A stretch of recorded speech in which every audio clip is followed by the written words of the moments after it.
గడిచిన 5 సంవత్సరాల్లో పూర్తిగా నిర్లక్ష్యం చేశారు. దానివల్ల కూడా చాలా ఇబ్బంది వచ్చింది. ఎన్నికల సమయంలో హామీ ఇచ్చాం. అదే సమయంలో ఈ స్టీల్ ప్లాంట్ ని కాపాడతామని చాలా స్పష్టంగా చెప్పి నేను ముఖ్యమంత్రి అయిన వెంటనే దీని మీద శ్రద్ధ పెట్టాం. అనేక మీటింగ్లు పెట్టాం. ఆ రోజు మీటింగ్ లో ఎంపీగా ఉండే భరత్ గారు కూడా అక్కడికి రావడం, అక్కడ ఆయన కూడా రిప్రజెంట్ చేయడం. అదే మరిగా మేము ఒక మీటింగ్ కాదు, సిరీస్ ఆఫ్ మీటింగ్స్ జరిగాయి. ఒక రోజు అయితే రాత్రి 12:30 గంటలకు మీటింగ్ పెట్టాం. ఆ రోజు నిర్మలా సీతారామన్ గారు చాలా బిజీగా ఉండడం, మహారాష్ట్ర నుంచి లేట్ నైట్ రావడం. ఆ లేట్ నైట్ వస్తే కాదు మళ్ళీ నేను వెళ్ళాలి కాబట్టి ఆ రాత్రి అర్ధరాత్రి కూర్చొని సమీక్ష చేశాం. ఏదేమైనా ఒక పట్టుదలతో పనిచేశాం, చిత్తశుద్ధితో ముందుకు పోయాం. 7 నెలలు దీనికి చేసిన ప్రయత్నాలు ఈ రోజు ఫలించాయి. ప్రధానమంత్రి గారు దీనిపైన సానుకూలంగా స్పందించారు. ఒక మాటలో చెప్పాలంటే ఇది అసాధ్యం అనుకున్నది సాధ్యంగా అయ్యే పరిస్థితికి వచ్చింది. ఇది విశాఖపట్నం ప్రజల అభీష్టం, కార్మికుల యొక్క శ్రమ.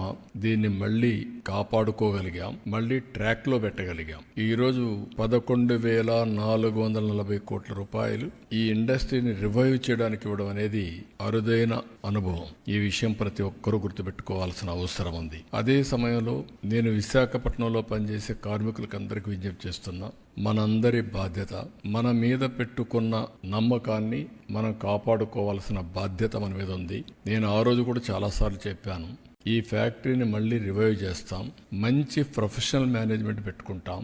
దీనికి కావలసిన వనరులన్నీ కూడా ఐరన్ ఓర్ అవన్నీ కూడా ఏ విధంగా సమీకరించాలో సమీకరించుకుంటాం. ఎన్ఎండిసి ఏ విధంగా చేయాలని అన్ని వర్కౌట్ చేస్తాం. వర్కౌట్ చేసి దీన్ని ఒక బలమైన సంస్థగా తయారు చేయడానికి ముందుకు పోతారు ఒక హామీ ఇచ్చాం. 20,000 ఎకరాలు ల్యాండ్ ఉంది, పెద్ద ఆస్తి. ఎక్కడ ఏ స్టీల్ ప్లాంట్ కూడా ఇంత పెద్ద ల్యాండ్ ఉండడం ఎక్కడా జరగలేదు. విలువైన ల్యాండ్ ఉంది. అలాంటి మంచి ల్యాండ్ ఉన్నప్పుడు అందరం గాని కలిసి కష్టపడితే దీన్ని రివైవ్ చేస్తాను. నేను కూడా శ్రద్ధ పెడతాను. దీన్ని రివైవ్ చేసి మళ్ళీ కేంద్రం చేసే నిర్ణయం కూడా సరైన నిర్ణయం అని వాళ్ళు కూడా ఆనందించే విధంగా మనం చేయాల్సిన అవసరం ఉంది. దానికి అందరూ కూడా ముందుకు రావాల్సిందిగా మరొక్కసారి కార్మికులకు విజ్ఞప్తి చేస్తున్నా. మేనేజ్మెంట్ కూడా కేంద్రం ఇమీడియట్ గా మంచి ఒక ప్రొఫెషనల్ మేనేజ్మెంట్ వేయాలి. సమర్థుడిని తీసుకురావాలి, సీఈఓగా తీసుకొచ్చి దాన్ని ఏ విధంగా చేయాలో అన్ని చేయడానికి ముందుకు పోతాం.